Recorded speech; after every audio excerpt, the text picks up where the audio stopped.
into another edition of Track 'em Tigers. This Saturday night, Auburn travels to Starkville in its first SEC road game. Take on the Mississippi State Bulldogs. Kickoff set for 7:30 p.m. on ESPN2. I want to welcome in my co-host, the coach, Ron Nelson. Coach, same song, second verse, or is it third verse or fourth verse? Well, it might be third verse at least. At least third verse. Auburn 24, Southern Miss 13. An ugly, long game, but a win. But a win. I mean, that's the bottom line when you look at it. As far as when it's all said and done, this time next year we won't know how bad we played, but the record was 4-1. We ranked 8th in the nation, but very weird game. I mean, never experienced a weather delay that long in Auburn before, and the longer it kept going, the sloppier I knew it was going to get for both sides. It's just the fact that you're sitting in that locker room for so long, you're not going to be sharp and crisp. Yeah.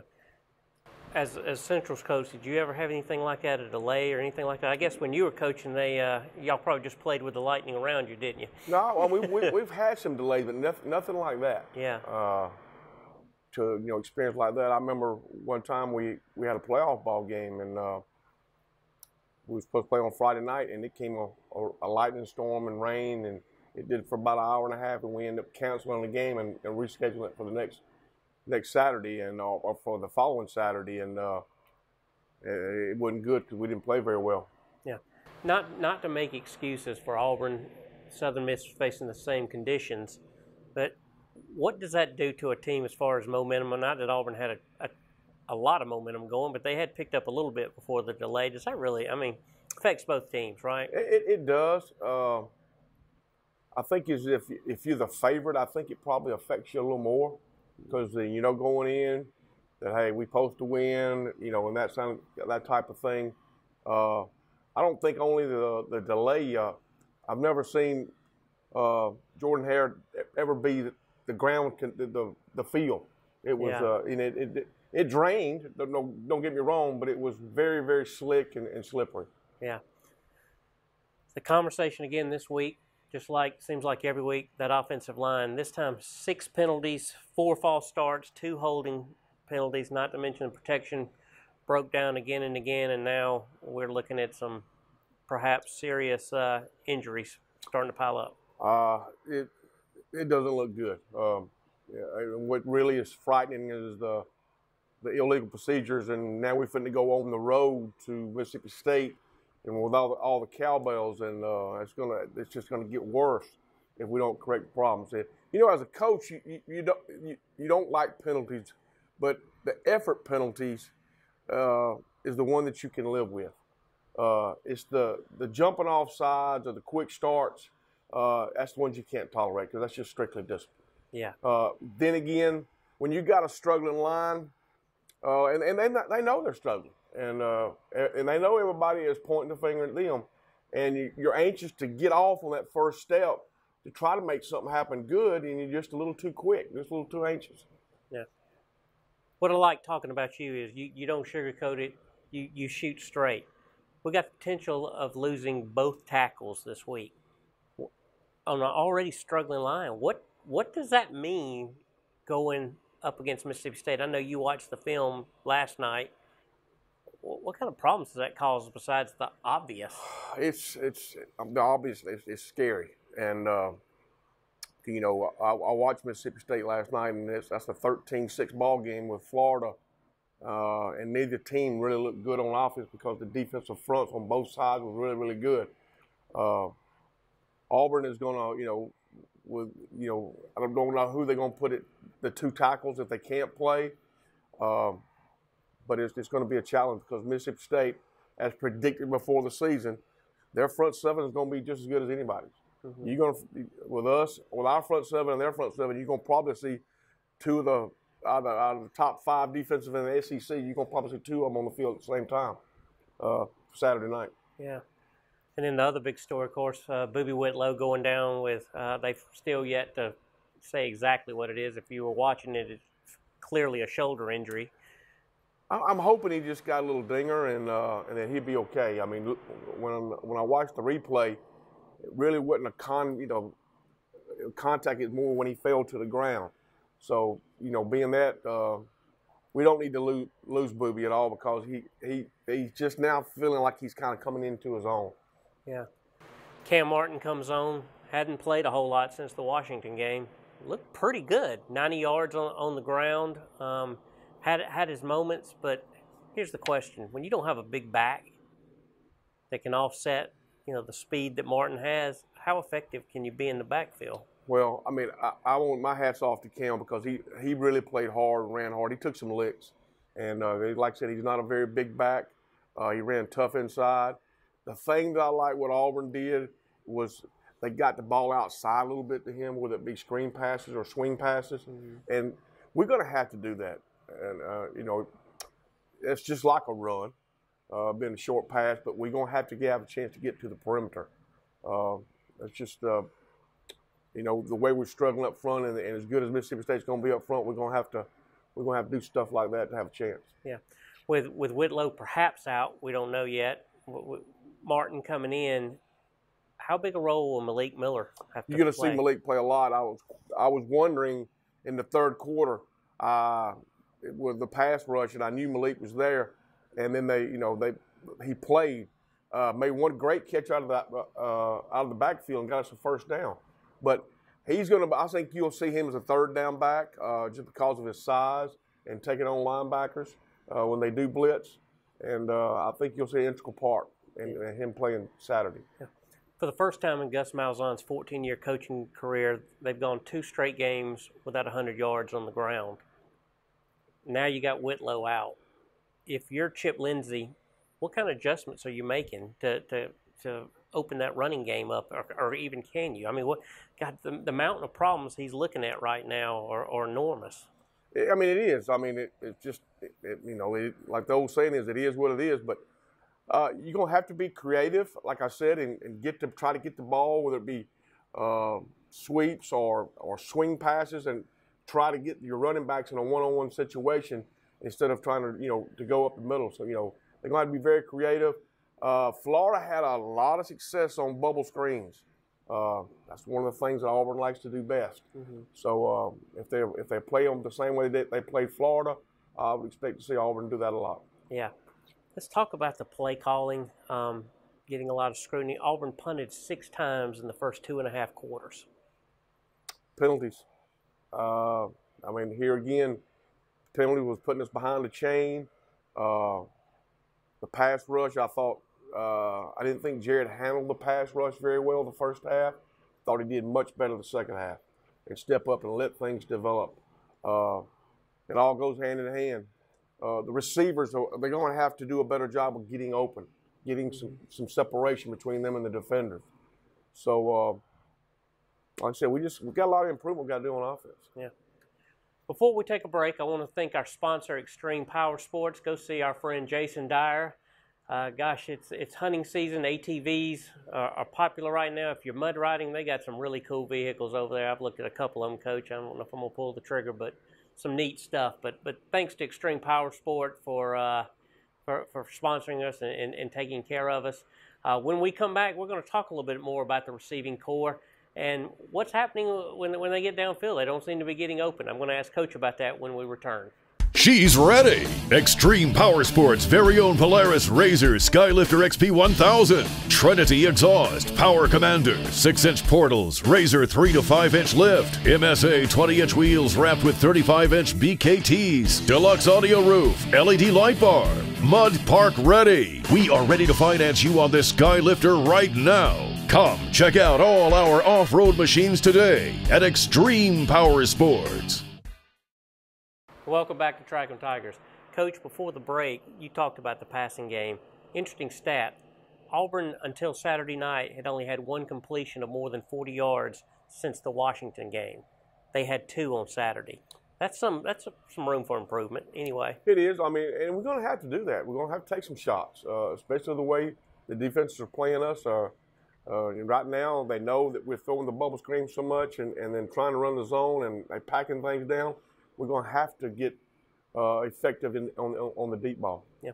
DJ Shockley, who was the commentator on the game, he pointed out several times. They said, a lot of the criticisms going through to Jarrett Stidham, but they were giving the wide view and showing the wide receivers were not getting open consistently. It's not all on Stidham. It doesn't appear. No, and that's what we talked about right before the break. The receivers going to have to do a better job of route running and creating separation, and that situation, the ability's there. It's just a matter of fact of just doing it. Yeah. So, right now on offense or defense, either one, you're going to have to, all 11 have to be in sync. And right now, if the offensive line is in sync, then our quarterback's not, or the receivers are not. So when we all get on the same page, then I think you chance to see a pretty good offense. I don't know how good we can be just because of the personnel that we have, but it's going to take all 11 doing it at the same time for us to have a chance. You've coached a lot of quarterbacks. I'm sure a lot of it is between the ears. Stidham seems to be, and I went back and watched the film last night myself.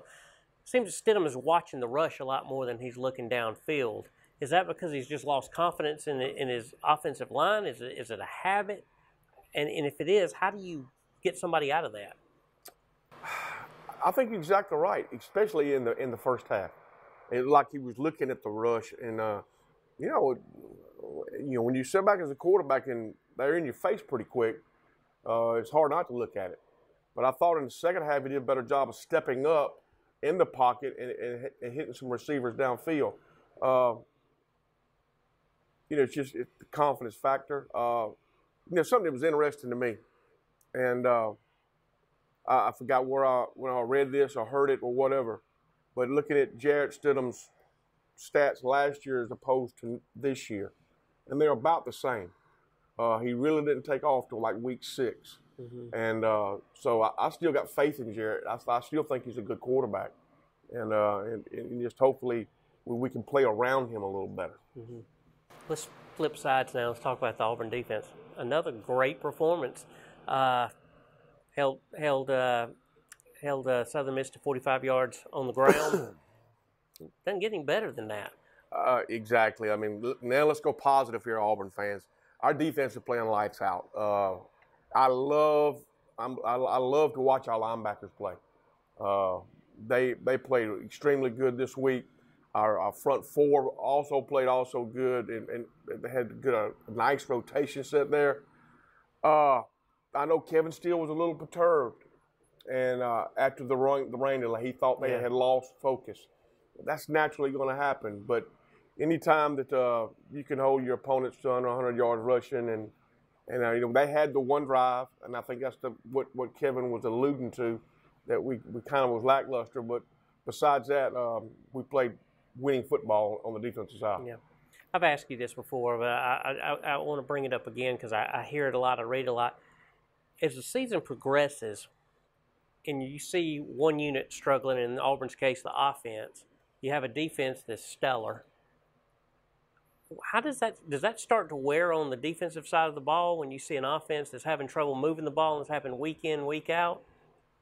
It does, and it goes back to team leadership because it's very easy for you to become divided. Defense like they're doing their job, and offense you're letting them down. So that leadership and the leadership that we have on defense is, it just like this coming up Saturday. It's going to be a low-scoring affair if we have a chance to win. Mm-hmm. We're just not going to put 30 or 40 points up on the board. But there again, if our defense can play good and keep us in the game, and our special teams can continue playing like they do, I can remember many years ago, that's how we won at Auburn. Yeah. Play great defense and don't turn the ball over. That's the good thing about the other night. We didn't turn the ball over. Right. And if you don't turn the ball over, you don't give the other team short fields. So you just got to do whatever you got to do to win. Yeah. And that's the bottom line. Speaking of not turning the ball over, let's talk about penalties. Plenty of penalties still on the offensive side of the ball, but on defense, the interference calls are not there anymore. Secondary seems to be playing a lot better. They've cleaned that up, haven't they? They do, and you're seeing some young guys playing in the secondary, which is good to see. And if our defense can continue, now I'll be honest with you, I'm scared this week because of the fact that Fitzgerald is such a good running quarterback. You know, their offense was out the gate the first 3 games, but now these last 2 they've struggled. So they've got a little bit of identity crisis, just like we do. So it's going to be which team can basically come out and find themselves and not hurt themselves. Yeah, I'm going to nitpick a little bit now. Looking at that defense, they still have given up some big plays, but I mean that's going to happen over the course of the season. If there's any area they need to work on, what is it going into this week? 3rd down. There's a lot of times that as a defensive coach, you preach 3 and out. That's what you want. You want them 3 downs, punt, and get the ball back to the offense. There's been times this year when we've had them in 3rd and long, and we've given up the big play. I think that would be, as far as nitpicking, that would be one thing I know that Coach Steele and his defensive coaches are harping on is to get off the field. I know Auburn fans are having some angst. You know, Auburn's still ranked 8th in the country. As you look at the schedule going forward, Mississippi State obviously probably the toughest test they've got left on the schedule until you hit Georgia and Alabama, I would say, arguably. You know, you get past this weekend, and that's a big if. But if you do, you've got Tennessee, you got A&M, and then you roll into the Georgia, Alabama. You've got a really good shot of being 9-1 heading to the end of the year if you get past this weekend. Yeah, you do. We're gonna have to play 1 week at a time. Yeah. Because of the fact that until our offense gets rolling a little bit, you know, the Texas A&M games is going to be a little tougher than people think. Oh yeah. And but this week I think this week is critical as far as how successful Auburn can be this season. I think it's a very critical game. Yeah. And we're going to talk about Mississippi State when we come back. We're going to take a break, and I'm going to ask Coach how he views the upcoming game this weekend. We're going to look at the Mississippi State offense, talk about the defense, and dig into that more. We'll be back in just a minute.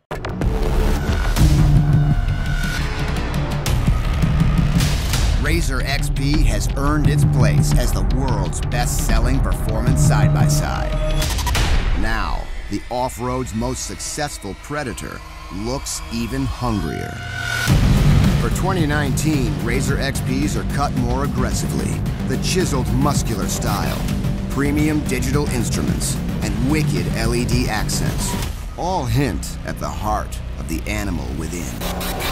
Choose a Ride Command edition with off-road worthy touchscreen that puts total control at your fingertips. Or grab a Dynamics edition and discover the terrain-dominating power of smart suspension. Extreme performance has never looked so good. Build your XP at PolarisRazor.com. And welcome back in.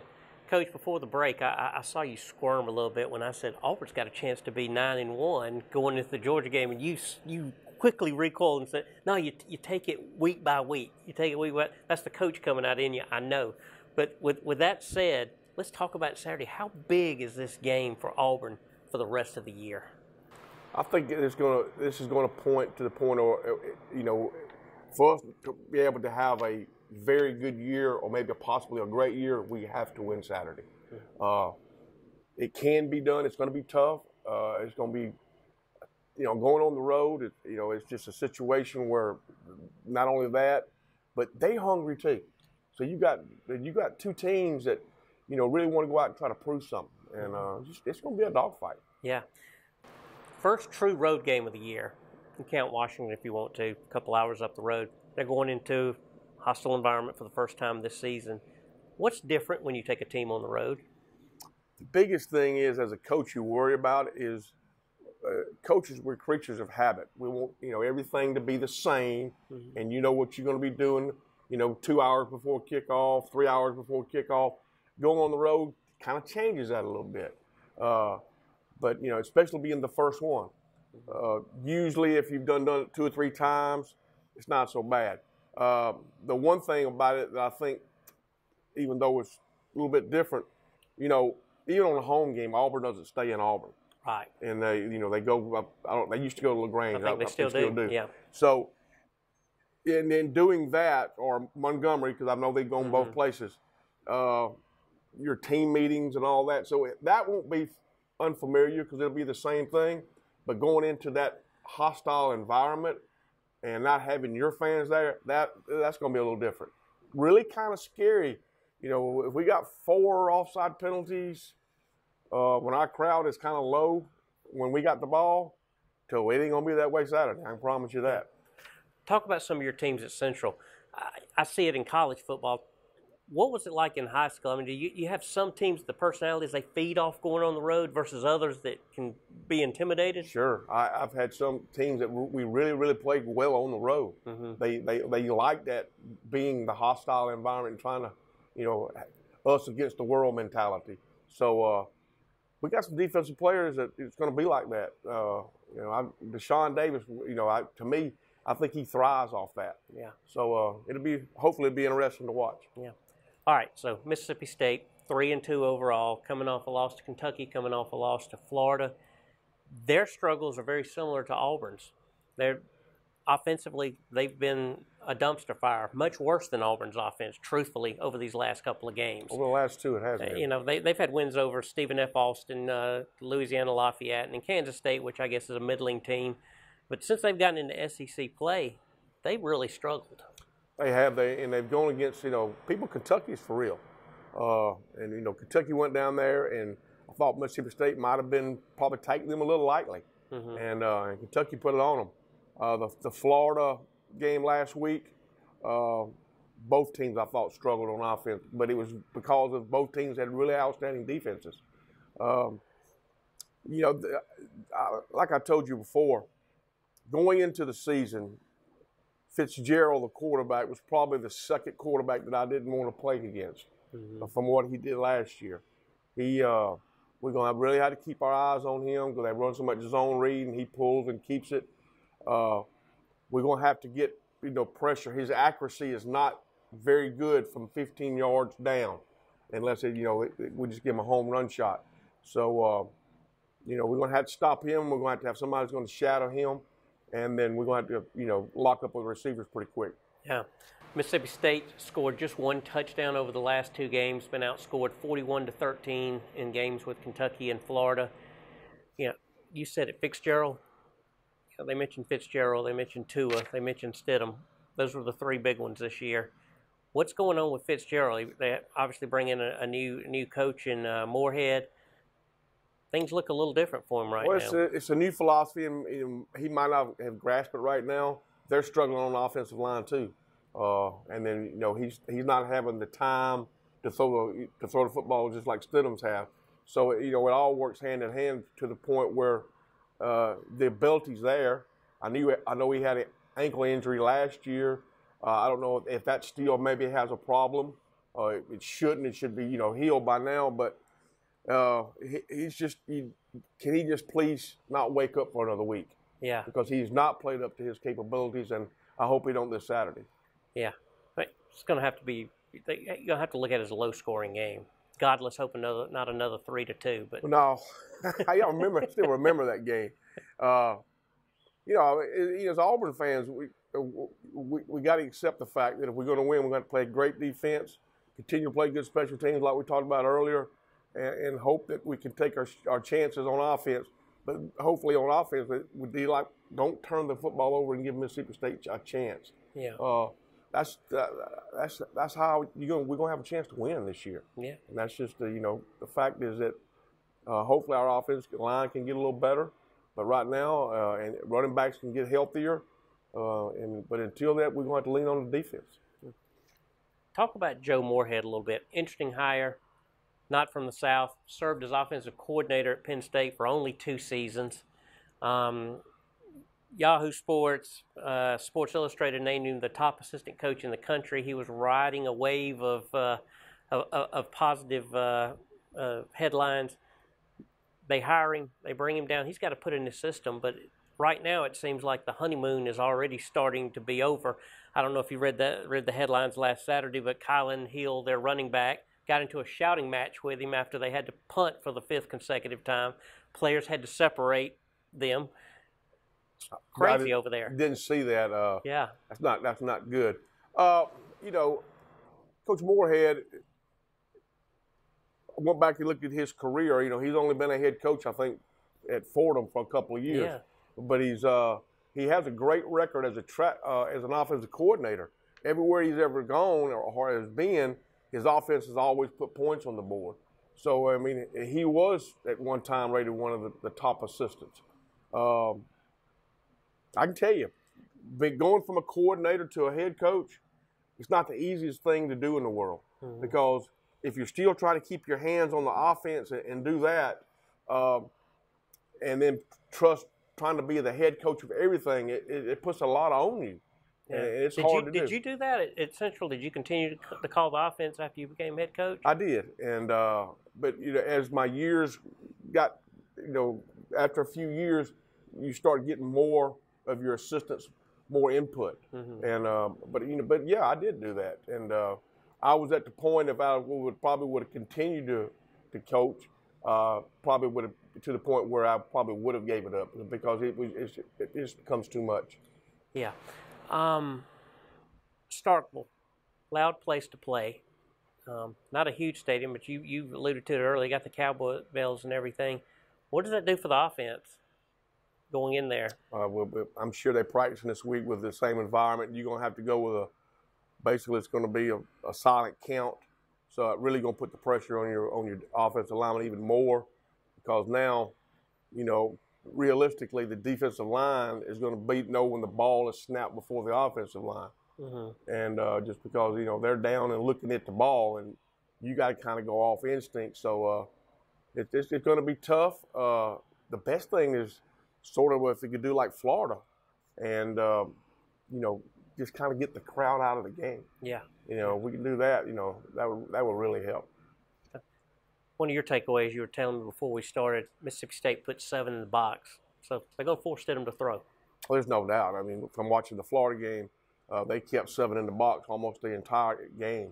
So, I mean, they're going to force us to do things. And, you know, don't necessarily have to always be the deep ball, but just spread the ball around and get the ball out quick. And then you have your chances to throw deep. Yeah. Final thoughts. I think it's like we talked about earlier. I'm excited.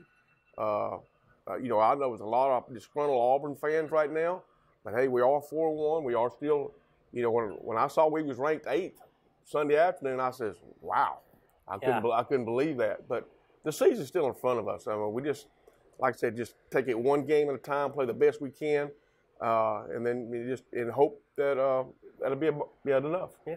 Thank you, Coach. Thank you, Jay. Auburn enters Saturday's contest a 3-point favorite. Kickoff 7:30 p.m. on ESPN2 from Starkville, Mississippi. We'll see you next week.